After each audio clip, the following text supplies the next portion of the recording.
말씀 제목 한번 따라하겠습니다. 반응과 믿음. 한 번 더 따라하세요. 반응과 믿음. 야고보서 2장 17절 이와 같이 행함이 없는 믿음은 그 자체가 죽은 것이라. 야곱은 행함이 없는 믿음, 반응하지 않는 믿음은 죽은 믿음이다. 그렇게 이야기했습니다. 우리에게 믿음이 있다 그러면은 반응이 있어야 된다라고 하는 말씀입니다. 그러므로 성경은 우리에게 말하기를 믿음이 있는지 믿음이 없는지 수시로 점검하고 확증을 해야 된다라고 말씀하고 있습니다. 고린도전서 13장 5절 너희는 믿음 안에 있는가 너희 자신을 시험하고 너희 자신을 확증하라. 왜냐하면 우리는 예수님 당시의 바리새인 서기관들처럼 믿음도 없으면서 믿음이 있는 줄로 생각하면서 살 수가 있기 때문에 그렇습니다. 누가복음 2장 41절 이하에 보면 예수님의 부모는 해마다 유월절을 지키기 위해서 예루살렘에 올라왔다. 그렇게 얘기하고 있습니다.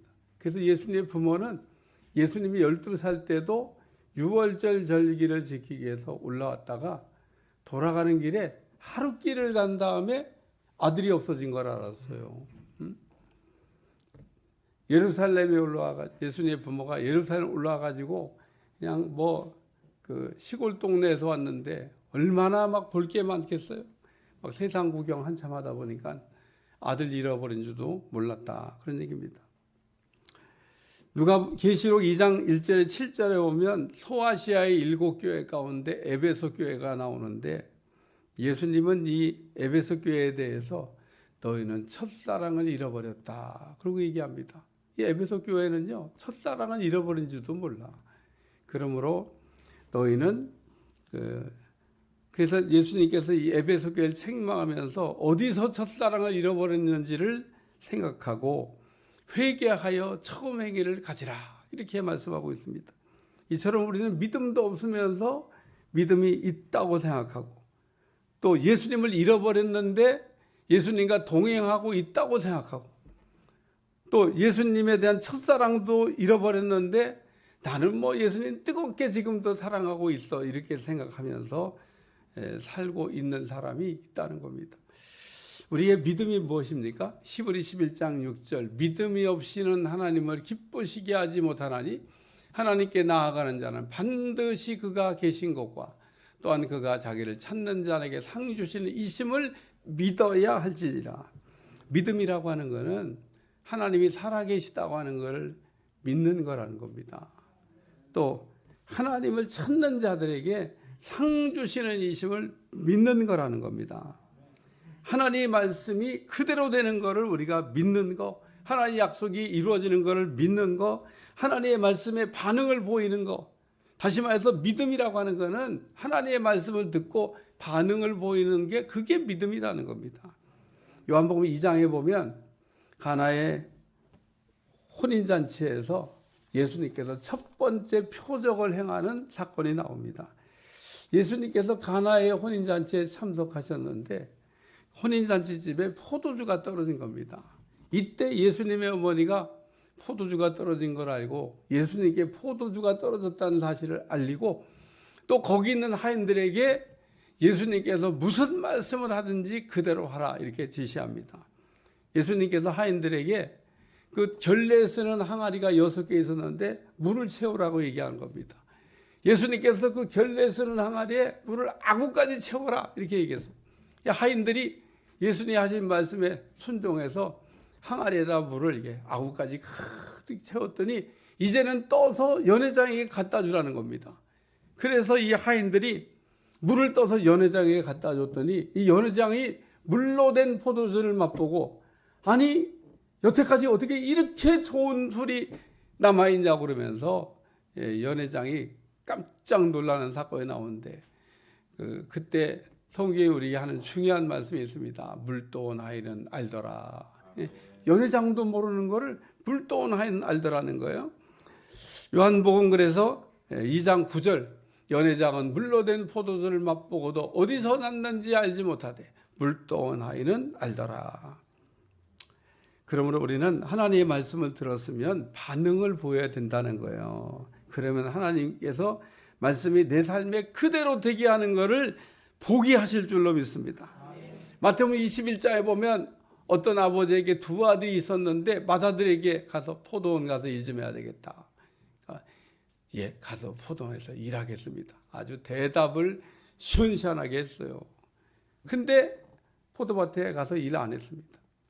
둘째 아들에게도 야, 너도 포도밭에 가서 일 좀 해야 되겠다. 그때 둘째 아들은 펄쩍 뛰면서 지금 내가 이 나이에 포도원 가서 일하겠냐. 그래서 포도원 안 가겠다고요.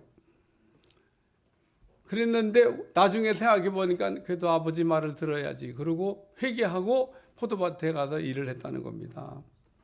오늘 우리는 이 맏아들처럼 포도밭에 가서 일하라 그러면 시원하게 아멘 해야 되고, 그 다음에 둘째 아들처럼 가서 우리가 그 일을 감당해야 될 줄로 믿습니다.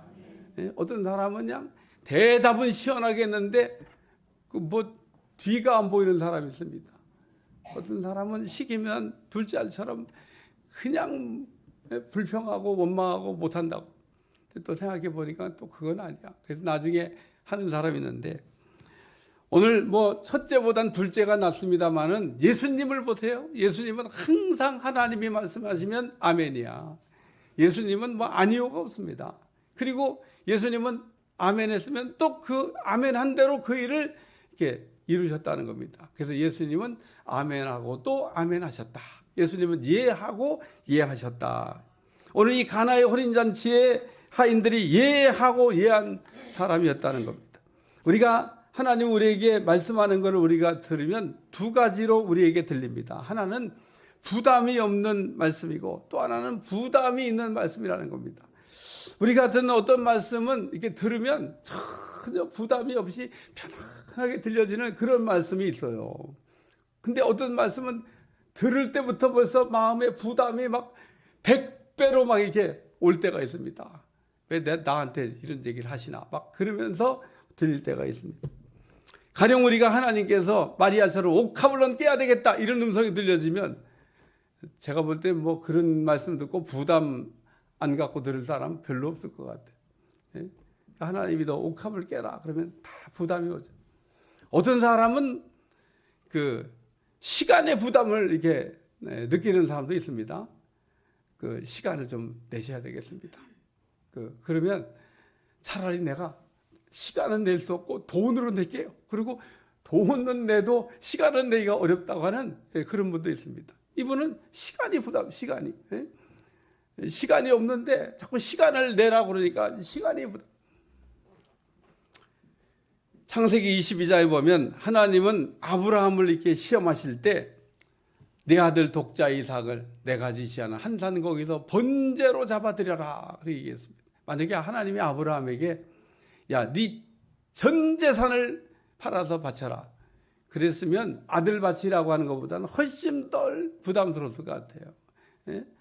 아브라함 보세요. 예전에 조카 롯과 재산 분쟁이 일어났을 때 네가 우하면 나는 자하고 내가 자하면 나는 우한다고 그럴 정도로 양보하는 사람인데 뭔 재물을 드리는 게 아브라함이 뭐 망설임이 있겠어요.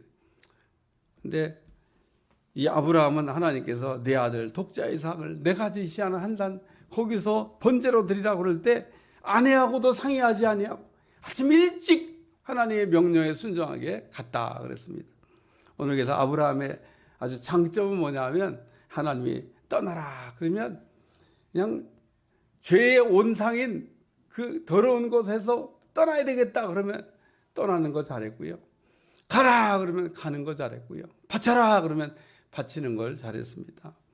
오늘 이 시간에는 우리 예수님의 탄생했을 때 예루살렘과 베들레헴과 동방 박사들의 반응을 우리가 먼저 생각하고 우리는 어떻게 예수님에게 반응을 해야 될 것인가를 생각하면서 은혜를 나누려고 합니다. 첫 번째는 예루살렘의 반응입니다. 따라 예루살렘의 반응. 마태복음 2장 1절에 3절 헤롯 왕 때 예수께서 유대 베들레헴에서 나심에 동방으로부터 박사들이 예루살렘에 이르러 말하되 유대인의 왕으로 나신 이가 어디 계시냐? 우리가 동방에서 그의 별을 보고 그에게 경배하러 왔노라 하니 헤롯 왕과 온 예루살렘이 듣고 소동한지라. 헤롯 왕 때 예수님께서 유대 베들레헴에서 태어나셨는데 동방으로부터 박사들이 예루살렘에 와서 유대인의 왕으로 나시니가 어디 계시냐 이렇게 물어봤다는 겁니다. 그랬더니 헤롯 왕과 온 유대 사람들이 예수님의 탄생 소식을 듣고 소동을 했다는 겁니다. 소동. 헤롯 왕과 온 예루살렘이 막 난리가 났다 그런 얘기입니다. 헤롯 왕과 온 예루살렘 동방박사가는 말 듣고 이 소동했다는 것은 이게 그 좋은 반응이 아니에요. 좋은 반응. 지금 뭐가 이 반응이 지금 잘못 일어나고 얘기하는 겁니다. 가령 우리가 뭐 외과에 우리가 가면 작은 이게 망치로 우리의 무릎이나 뭐 우리의 팔을 이렇게 툭툭 두들겨 볼 때가 있습니다. 이때 발이 어떻게 반응하는지를 이제 보고 정상인지 비정상인지를 판정하기도 하는 겁니다. 발을 이렇게 쳤는데 발이 이게 반응해야 되는데 안 움직인다든지 손을 쳤는데 그러면 이제 그걸 보고 또 뭐 전혀 다른 방향으로 움직이면 그 이제 비정상인 거죠. 이처럼 오늘 헤롯 왕과 온 예루살렘이 동방박사가는 말을 듣고 역반응을 일으켰다는 겁니다. 전혀 그 다른 방향으로 반응을 보였다 그런 얘기입니다. 동방박사들은 예루살렘에 도착해서 우리가 유대인의 왕으로 나신 이에게 나중에 어디 계시냐? 우리는 그분에게 경배하러 왔다. 뭐 이 말만 했을 뿐인데 이 헤롯 왕과 예루살렘이 크게 기뻐하지 아니하고 반대로 막 소동을 했다는 겁니다. 헤롯 왕은 대제사장과 서기관들을 불러가지고 그리스도가 어디에 나신지를 물어봤습니다. 그랬더니 대제사장과 서기관들이 미가의 예언을 인용하면서 유대 땅 베들레헴에서 메시아 그리스도가 탄생한다고 합니다. 라는 소식을 전해줍니다. 마태복음 2장 5절에 6절 이르되 유대 베들레헴이 오니 이는 선지자로 이렇게 기록된 바 또 유대 땅 베들레헴아 너는 유대 고을 중에서 가장 작지 아니하도다 내게서 한 다스린 자가 나와서 내 백성 이스라엘의 목자가 되리라. 다시 말해서 헤롯 왕과 온 유대 사람들이 예수님의 탄생에 대해서 알지를 못했던 게 아니다 그런 얘기입니다. 유대인들은 예수님의 탄생에 알고는 있었지만 반응을 하지 않은 겁니다. 또 헤롯 왕이나 온 예루살렘에 사는 사람들은 동방박사들이 하는 이야기를 듣고 이상한 반응을 지금 보였는데 헤롯 왕이 누굽니까? 헤롯 왕은 마귀의 전형입니다. 헤롯 왕은 원수 마귀처럼 예수님의 소식을 들으면 별로 기뻐하지 않습니다. 오늘날도 우리가 영적인 문제가 생겼거나 오늘 헤롯 왕과 같이 이게 마귀의 우리가 하수인이 되면 예수님의 탄생 소식이 별로 안 기쁩니다. 예수님이 오셨다는 얘기가 별로 기쁨이 되지 않는 그런 사람이 있다는 거예요.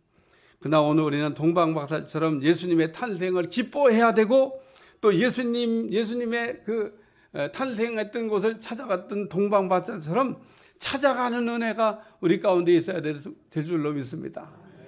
하나님께서 우리에게 하신 말씀이 있어요. 너희가 나를 찾으면 만나리라.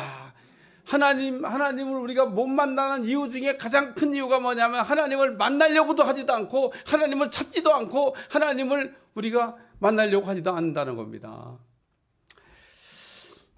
그래서 오늘 예수님은 이 세대를 얘기하시면서 이 세대는 그러면서 하신 말씀이 있어요. 마태복음 11장 16절에 17절 이 세대를 무엇으로 비유할까? 비유컨대 아이들이 장터에 앉아 제동물을 불러 이르되 우리가 너희를 향하여 피리를 불어도 너희가 춤추지 않고 우리가 슬피 울어도 너희가 가슴을 치지 아니하였다 함과 같도다. 그러면서 이 세대는 기쁨이 없는 세대라는 거예요. 여러분 피리를 불면 춤을 춰야 되는데 피리를 불어도 기쁨이 없다 그런 얘기입니다. 기쁨이 없는 세대. 오늘 우리도 기쁨을 잃어버리고 살고 있다는 거예요. 또 한 가지 오늘 이 세대는 슬프면 눈물이 있어야 되는데 눈물이 없는 세대라는 거예요. 여기다가 조금 더 격하게 표현하면요. 피도 눈물도 없습니다. 요즘 사람들 보세요. 쌀벌합니다. 쌀벌해.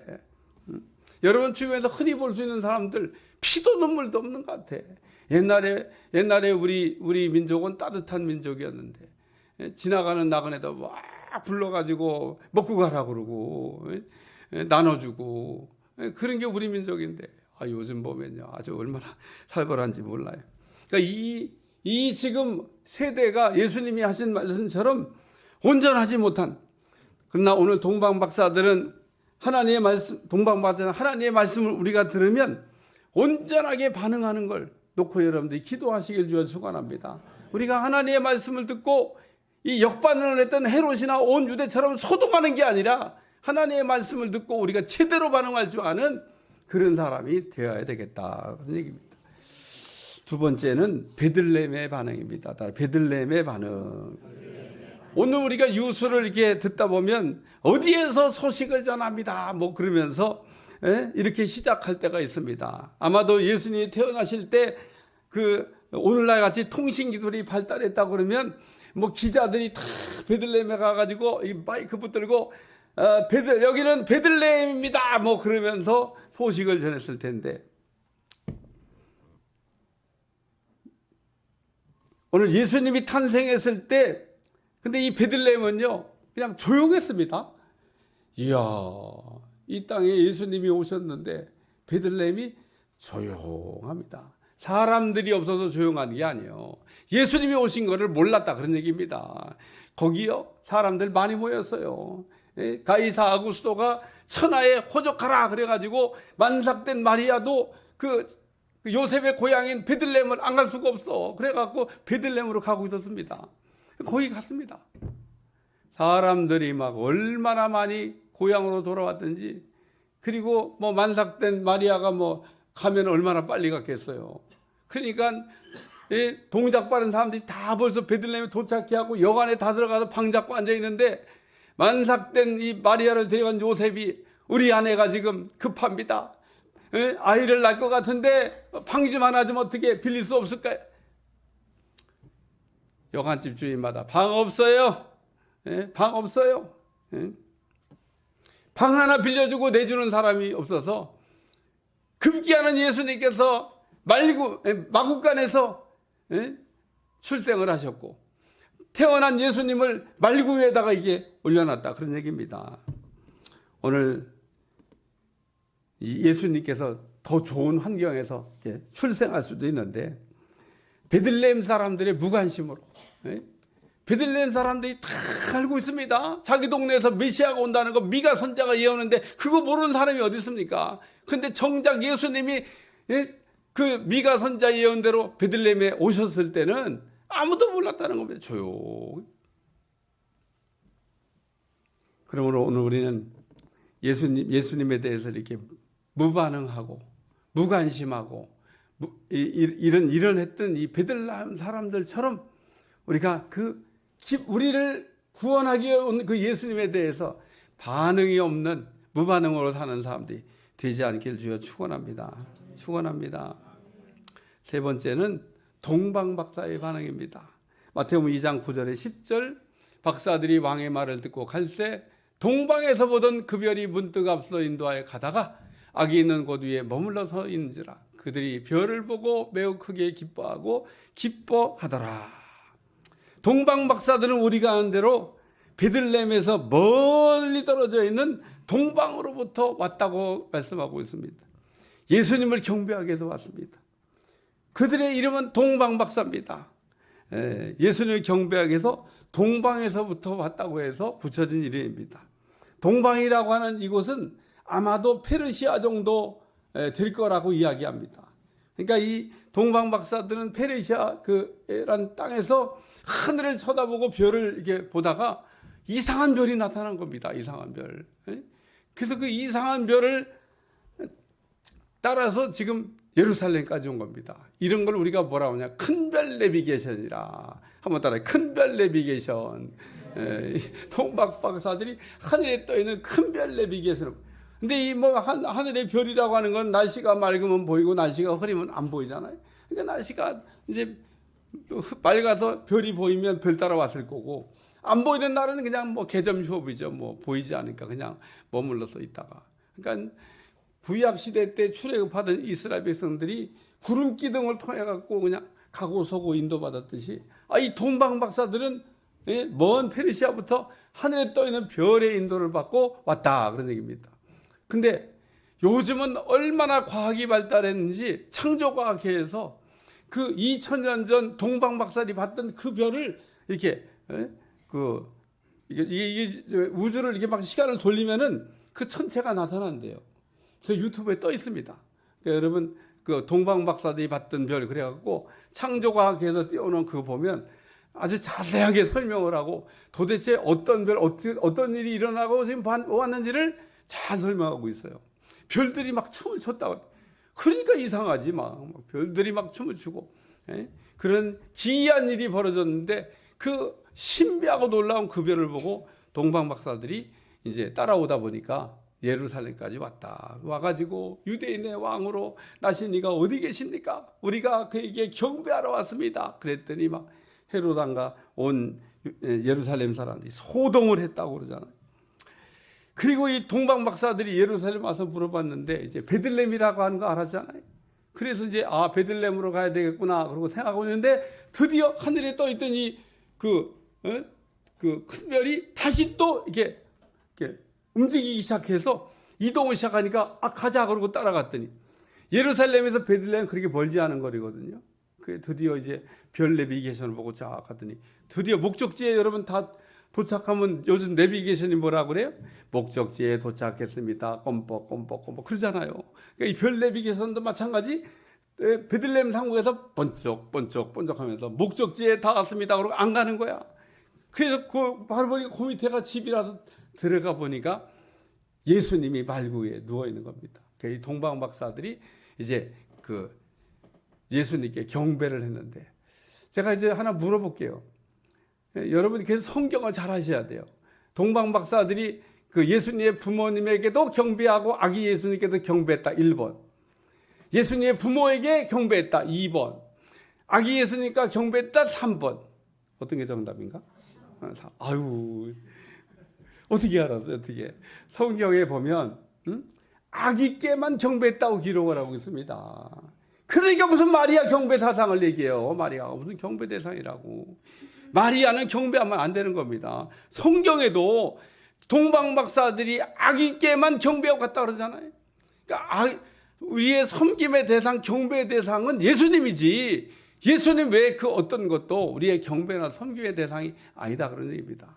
그리고 이 동방 박사들이 경배하고 갔다 그러는데 이 경배는 그럼 어떻게 하는 게 경배인가? 그것도 궁금하잖아요. 경배는 최고의 경의를 표하는 건데 우리가 땅에 엎드리는 겁니다. 근데 우리가 엎드려서 절하는 것도 경배지만 이 성경이 말하는 경배는 땅에 그냥 완전히 그냥 몸을 깔고 엎드리는 거예요. 그게 경배입니다. 더 이상은 낮출 수가 없어. 최고의 낮은 자세로 가장 높으신 주님을께 영광을 돌리는 거. 그게 경배입니다. 우리가 경배한다 그럴 때는 여기 바닥에 그냥 쫙 몸을 깔고 우리 그런 기도가 있는데 그런 기도 잘 안 하죠. 우리가 경배하는 기도가 있어요. 우리가 그런 기도가 있는데 우리가 그런 기도를 안 하니까 우리가 쫙 몸을 땅에 깔고 하나님께 최고의 영광을 돌리면서 하는 그런 경배하는 기도가 있습니다. 성경에 있는데 우리가 잘 안 쓰고 안 해본 거라 우리가 안 하지만 어쨌든 그런 기도가 있습니다. 동방 박사들이 경배를 하고 갔다 그런 얘기입니다.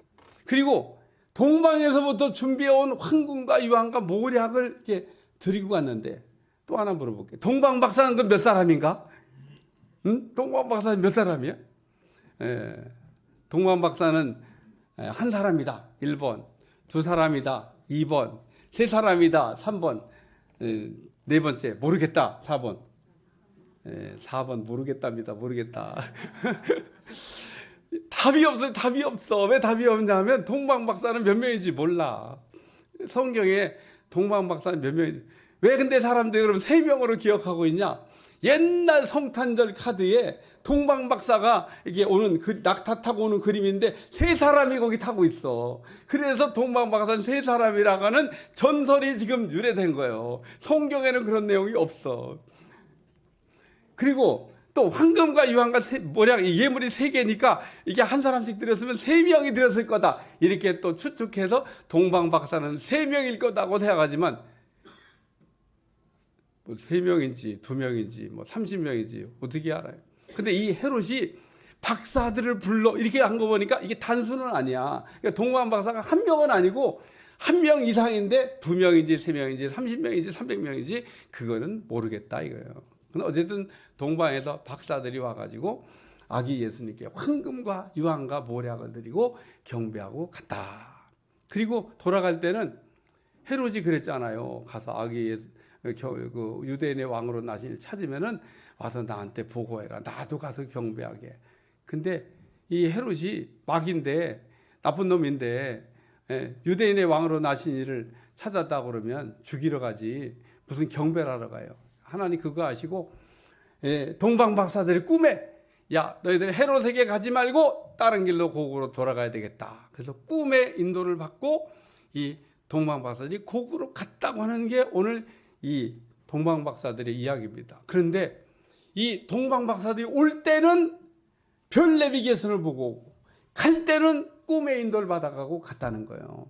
오늘 우리가 별 내비게이션의 인도를 받든 꿈의 인도를 받든 하나님의 인도를 잘 받는 여러분들이 되시길 위해 축원합니다. 그리고 오늘 우리는 예수님께서 우리에게 뭔가를 이렇게 말씀하시면은 반응을 잘하는 사람이 되어야 된다는 거예요. 그게 바로 우리가 믿음이라는 겁니다. 오늘 우리는 하나님의 말씀을 듣는데 반응을 잘 안 보이는 사람, 그게 믿음이 없는 거, 믿음이 없는 거. 오늘 하나님께서 내게 말씀을 하신다. 그러면 내게 무슨 말씀을 하든지 아멘하고 아멘하겠다는 그런 마음을 가지면 하나님이 여러분한테 꼭 필요한 말씀을 주실 것이고 그 말씀이 여러분의 인생을 새롭게 바꿔줄 줄로 믿습니다. 인생 바꾸기 싫은 사람이 어디 있어요? 다 인생을 바꿔가지고 새로운 인생을 살고 싶고 정말 행복한 인생을 살고 싶은데 그게 안 되는 이유 중에 하나가 뭐냐면 하나님의 말씀을 듣고 말씀대로 우리가 가야 되는데 말씀은 들었는데 반응은 안 보여. 그게 불신자요, 믿음이 없는 자라는 거예요.